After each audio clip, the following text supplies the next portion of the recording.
Hi everyone, welcome back to my channel. I'm Tiffany Benson, one part of Team Benson, and today we are harvesting some veggies.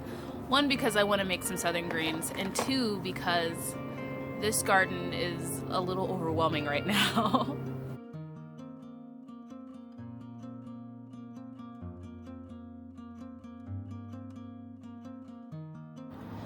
So guys, the springtime is when I always get a little overwhelmed in my garden, and this year is even worse because I planted twice as much, and I'm very thankful that everything is just doing so well and growing so well in my garden, because being able to cut down our grocery bill and having our own food. And I was actually talking to one of my friends and I said, I wish I ate like this when I was in my 20s, because I would be just such a healthier person versus trying to go backwards and trying to figure out how to fix all the things that I did earlier on, eating preservative foods, eating fast foods, different things like that.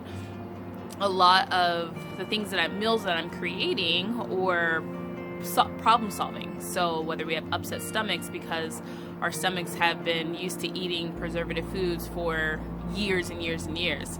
And now it's going back and it's fixing all of those different things, which is working really, really well, but it is overwhelming to be able to grow this amount of food and try and process it all or do something with it all and not waste it, because that's my biggest thing, is that I don't want to waste food. So everything I grow in my garden, even down to the flowers, are pretty much edible. I have a couple flowers that are not, but that means, what am I going to do with that entire plant? Whether it's going to my worms, and my worms can't have like an overabundance, I can only have so much of a freezer stash of worm food, then what do I do with it? So how do I preserve that in order to be able to use it later, because we don't want to waste.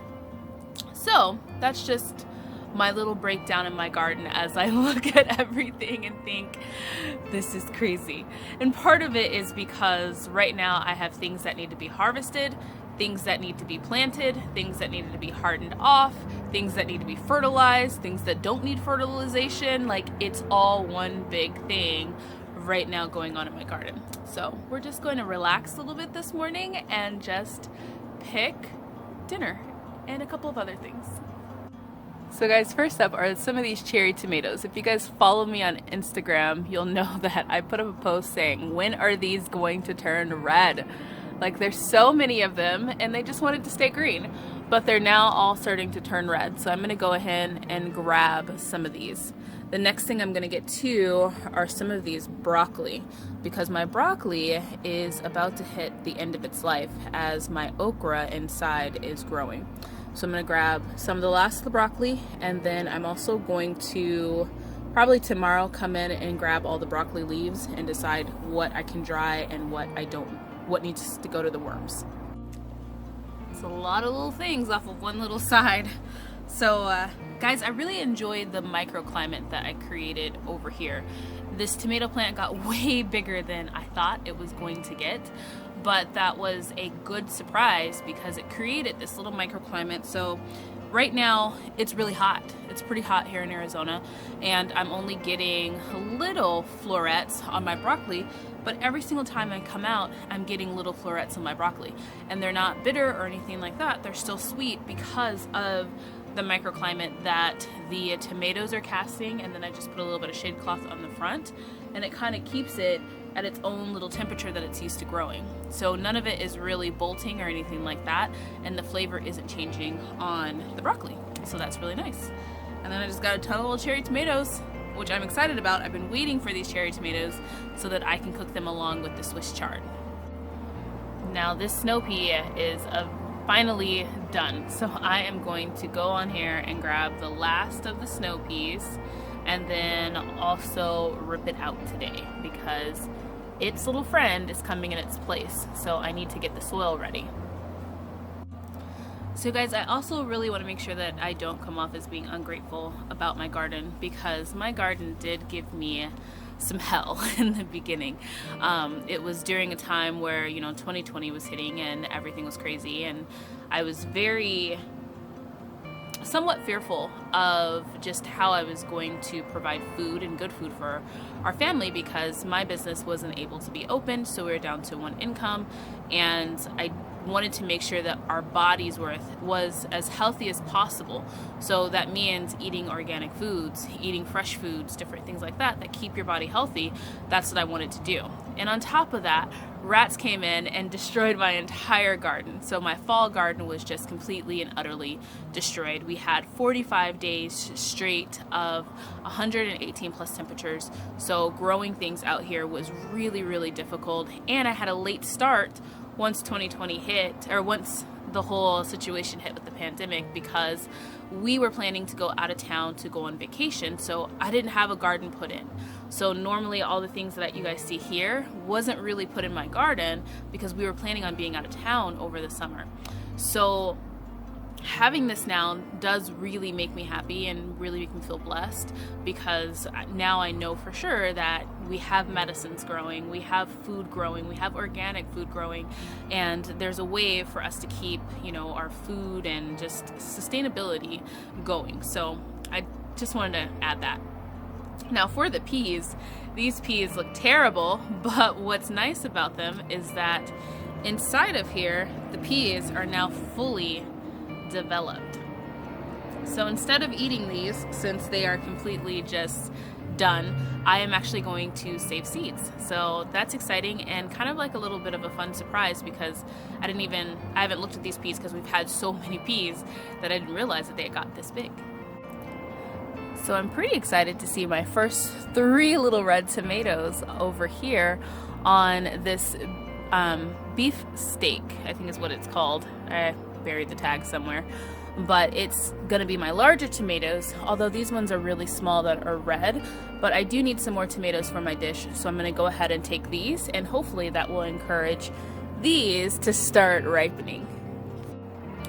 Now moving right along down tomato row, I have some more little cherry tomatoes over here, and then also, guys, I pruned up this one and I have some red cherry tomatoes over here.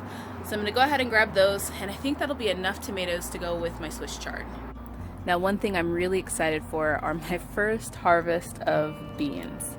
Now these ones, they turned out to be Kentucky Wonders, guys, not Chinese red long noodle beans, which is what I was hoping for, but that's okay, that's fine. I will take the green beans.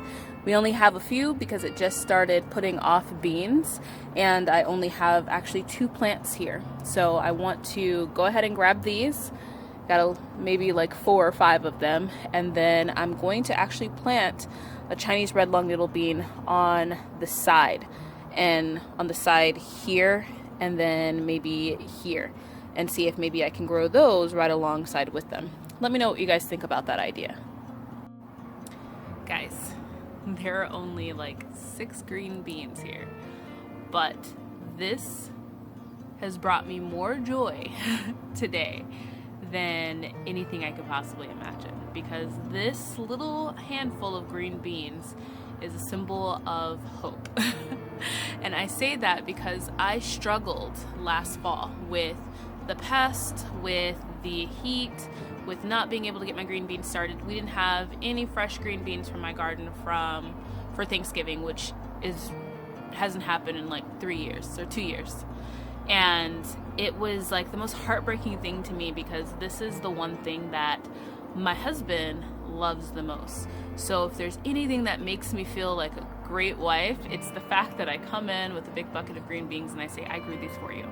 So when I was already just really upset about my business having to be closed and just being in quarantine and life going crazy in general, on top of that, I couldn't grow the one thing I really wanted to grow. And that really upset me. But this is a turn of the wind.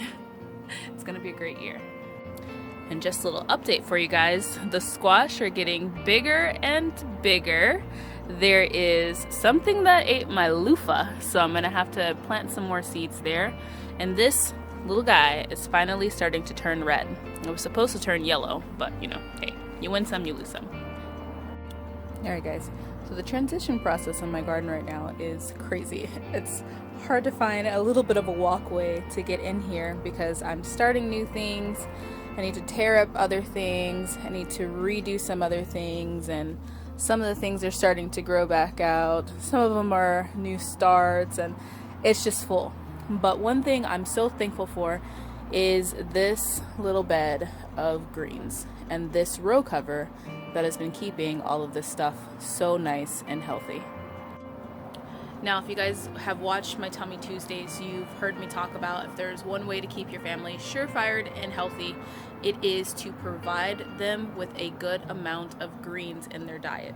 These greens, these collards, these kells, the Swiss chard, the spinach, it has so much power packed into its leaves to where it can keep your family's immune system boosted, it can fight cancers, it can do so much, but you just have to eat enough of it. So having this bed really just gave me that boost of confidence that I was doing the right thing when it comes to cooking nutrient-dense foods for my family during this crazy pandemic, because it just grew so well. And I had that. I was able to make my green powder, which if you guys haven't watched the video on green powder, I'll link it down below, make sure you watch it. But I was able to make green powder, we're able to eat greens fresh, and just be able to have that abundance of greens in our diets. Guys, this is just the collard greens. Not even the kale, just the collard greens. This is an abundance. You know, it's crazy because out of that entire just picking, I only found 2 leaves that I deemed not to be worthy for my pot, but they went to the worms. And that row cover has really made a difference in this whole gardening experience when it comes to greens. I have never had my greens do this well without it. Now, my grandmother can grow greens just in an open backyard. I don't know what it is that she does, but granted, she's been growing there for like 20-something years. So it's like pest pressure's down, nothing really bothers them, and they're fine. Granted, she doesn't grow in the summer, but this is April, and I'm picking really tender, beautiful greens with no bug damage, and it's 95 degrees outside. This is life-changing. And here is all my kale. So I think that this is gonna be enough for today for me to get some food going and for me to start up the dehydrator, because I have some greens in there that I still need to dehydrate. And tomorrow I wanna come in and grab all of the herbs, which if you guys look at the community page on my channel, you'll see that my garden, my culinary herb bed is out of control, and I need to start getting some of those dried. But it's important that when you're in a hot climate, you don't want to start harvesting things when the sun is getting ready to hit them. You want to do it kind of early in the morning. So I think that this is going to be enough. I'm going to take everything inside, start some food, start washing things and getting them clean and nice and beautiful, and just get ready to continue feeding my family some great food. So until next time, make sure you guys aren't getting discouraged in your gardens, because you know, sometimes they can be discouraging, but it's always going to be worth it in the end when you can look back and say, okay, I went through that and now I have amazing results. So until next time, grow yourselves a garden, because even a small space can provide you with tons of food. Bye guys.